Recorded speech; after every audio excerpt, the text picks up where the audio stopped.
Thank you for MBRF and thank you for UNDP to inviting me here to do this presentation. It's my honor to be here in this great exhibition, to be able to speak on the very important topic and the rise of the green investments.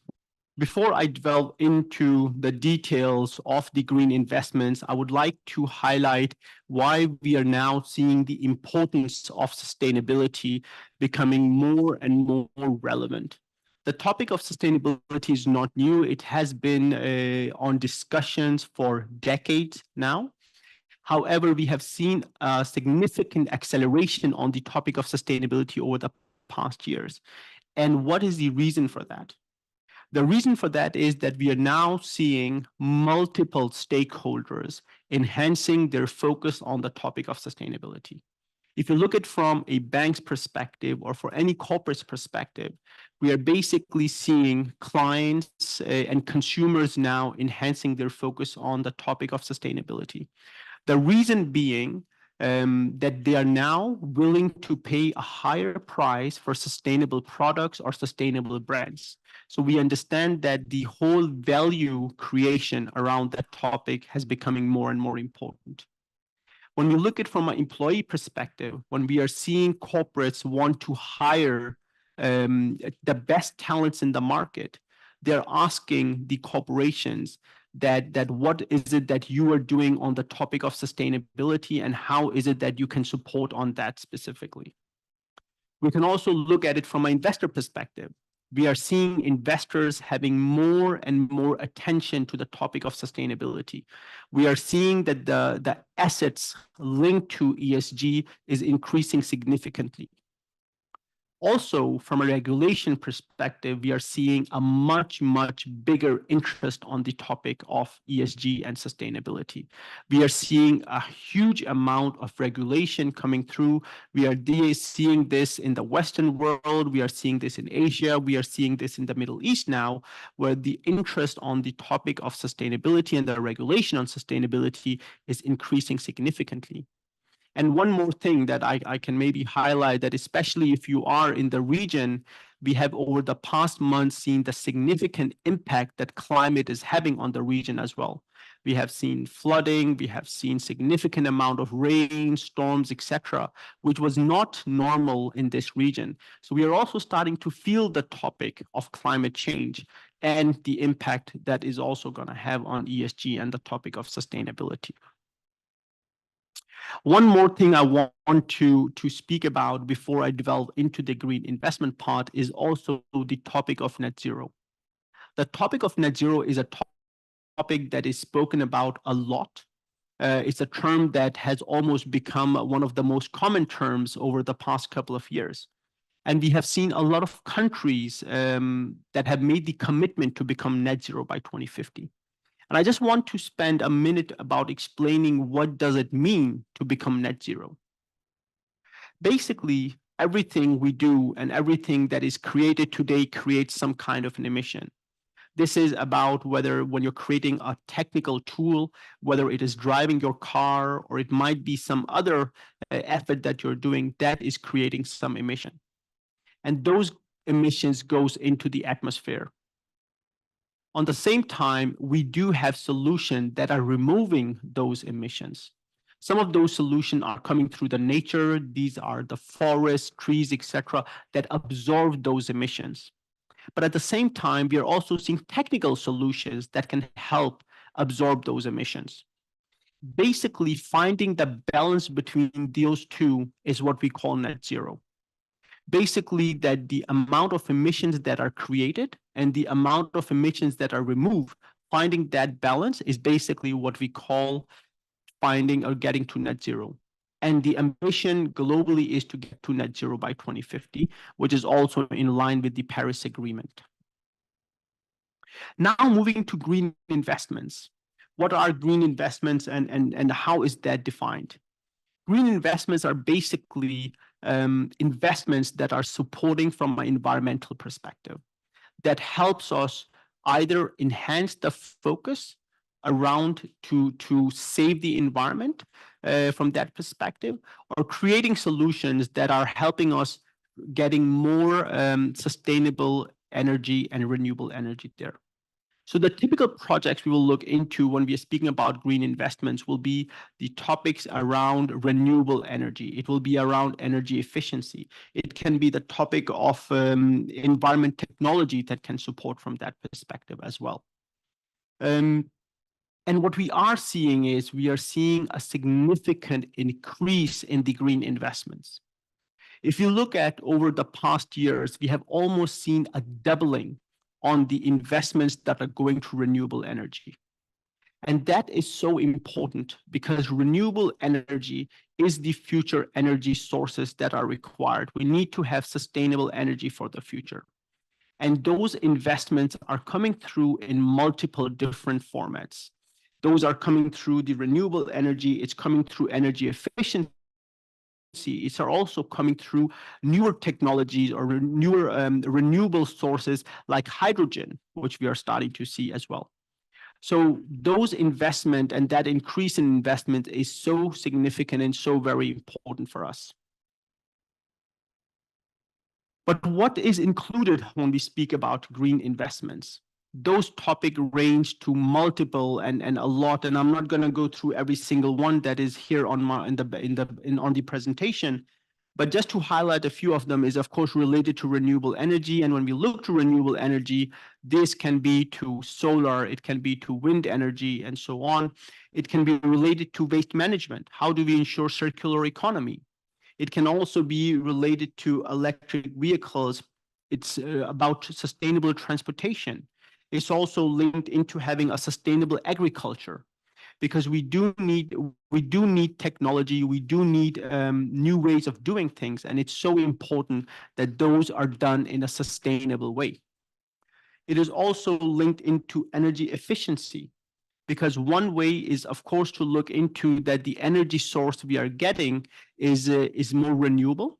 But it's also important to remember that how can we become more efficient from an energy perspective for the future as well. It's also important to look into that when you are doing investments in the green and renewable and towards sustainability, what are the motivators and what are some of the barriers that we are facing? What's extremely interesting, and this is a very interesting study done by Mubadala together with Bloomberg,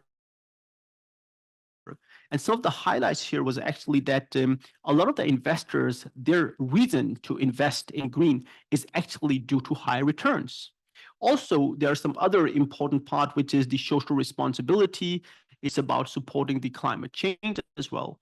But the main reason with the most people are highlighting here is about the greater returns that green investments create.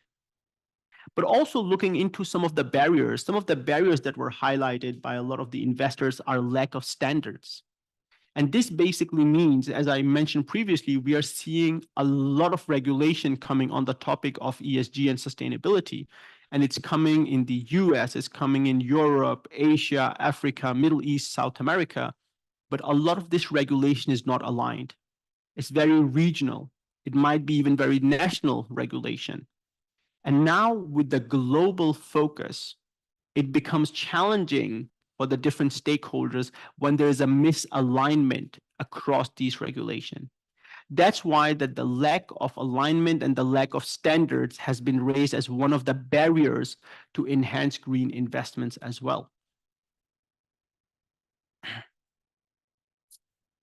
Looking into the typical considerations that are made when you want to invest into green investments or sustainable investments. Some of those key considerations that are made are typically focused around the financial considerations. It's around the compliance, and then they are around the reputational considerations. When we look into the financial consideration, those are typically the ones that are made around the standard return criteria, as we know, that what is the return we are going to get on this specific investments. When we look into the compliance aspects, it's typically about we are making this investment because we want to be in line with the regulation or the best practice. We want to ensure that we are in line with the good governance that is required. So that's another reason, another consideration that are made when you're looking to the green investments. And the last part, as I mentioned, was about the reputation part, which can be very much used to, you want to use it for your marketing purpose, or you want to see it because of the reputation it's going to create for your entity or your organization, or it might be part of a collaboration with an NGO or something similar. So those are the typical considerations that are made when you need to look into how and why you are doing investments into green and sustainability. But how does the potential look like for green investments? There's no doubt I've gathered here some examples from some very reputable entities about the investments that are required for the future on the topic of sustainability and towards the green investments. And when we look at these numbers, these are extremely, extremely big numbers. We are speaking about trillions of dollars of annual investments that are required into green. And again, I repeat, trillions of dollars of annual investments that need to go into green until 2050 in order to us to get on track to the transition. And when we look at these numbers, even if we look at some of the lowest estimates, we are speaking about $3.5 trillion, ranging up to almost $10 trillion on annual investments. So we know that the potential is extremely, extremely big. The requirement extremely, extremely big in order to investments. This needs to be made into making sure that we can meet the requirements of a sustainable transition towards 2050. But as I mentioned before, the reason that a lot of the investors are looking into it, what is motivating them is around the returns. Hence, it's important to look into that. What kind of return are you able to get through green investments? And here is an example of how does some of the benchmark of investments look like for normal generic investments versus green investments. And here we have taken two indexes, one that is focusing on environmental entities and one that is focusing on all entities, basically, and saying that how are the returns developing. And we have enough data to see some signs that investment into green or sustainable or environmental friendly is providing you better returns. So that is extremely important because a lot of the entities professionally, when they want to make a decision, what is it that they want to invest in, they're not only going to do it because of a good heart. They have some compliance, they have some regulation they need to follow, they have investor demand they need to follow. And that is very obvious now that we are seeing some very clear signs that that investment and those returns are now starting to look very, very good from environmental friendly direction as well. Looking into what does the value look like to global green economy, we can now starting to see that the revenue towards green economy is increasing and is increasing a lot. We are seeing the green market share increasing as well. So we are again seeing an increasing trend towards green investments. We are now starting to see the reasoning around why investing in green is becoming more and more business friendly as well from that perspective, because the return and the market share is increasing. When we look into the different sectors, that where is it that growth is going to come from? Because if we have the fact that we are seeing higher returns, we are now starting to understand that the investments are becoming more and more relevant. The investors are having more and more interest in this. We can also start looking into where are those opportunities. And here is a study that was conducted by McKinsey recently that highlights sectors which are going to see significant revenue increase coming through, moving towards more sustainable investments. And these sectors just highlights the billions of dollars of the market potential there is, whether this is into transportation or whether it is into energy sectors, or we are looking into the buildings or power sectors. We are now able to quantify the huge potential these sectors hold, the revenue increase they can hold by the transition that is required. So we are now understanding that the regulation is even coming, but we are also starting to see the business opportunities that are being created for this. And much more importantly, we are started to see real economy impact. When we start speaking about billions and trillions of dollars, a lot of us are not able to understand what does that mean specifically for myself or for my neighbor.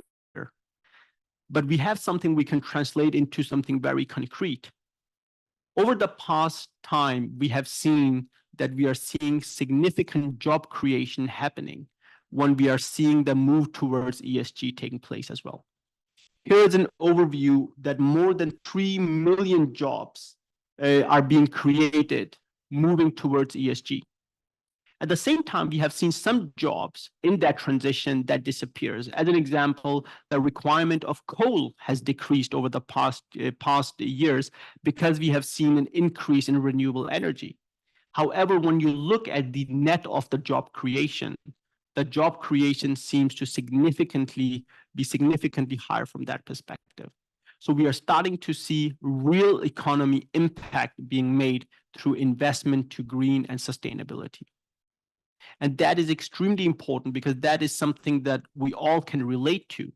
And that is something that are helping the growth from the region and from the different countries as well, specifically that are enhancing their focus towards sustainability. From a FAB perspective, the topic of sustainability is extremely important. And I think in the introduction, it was mentioned that we were the first bank to join the Net Zero Banking Alliance and the first bank in the GCC to come out with the explicit commitment to becoming net zero by 2050. And it's a very important commitment for us because we want to support our stakeholders in making this commitment. UAE has made a very bold commitment and was the first country to make the commitment in the region to achieving net zero by 2050. We, as the biggest bank, want to support on that vision. We want to support our clients and stakeholders who are making that transition in order to support them that how can they achieve this very ambitious target. And the way we do this is through our financing. We have financed significant projects within renewable energy, within hydrogen, within sustainable transportation, where we are actually supporting our clients in that transition that is required. And this transition is not only happening here in the UAE or in the region, this is actually happening globally, where we've also had the opportunity to support our clients across the world as well. But also very importantly, we can also start measuring the impact that our financing is creating. So every time we finance $100, it's interesting for us to understand how is this supporting the sustainable transition as well. And this happens through basically the renewable energy we are financing. This happens through that we are removing the emissions through the solutions that we finance. This is happening through job creation these new technology requires as well. So for us, as a largest bank in the country and one of the largest in the region, it's extremely important that we can support all our stakeholders, governments, companies, individuals in supporting this transition, because green investments and sustainable investments are so important to ensure that we have a sustainable future and we can make the transition to a net zero economy that can help us today from a business perspective, from a society perspective, but also going to help the future generations into this direction as well. Thank you very much for giving me this opportunity.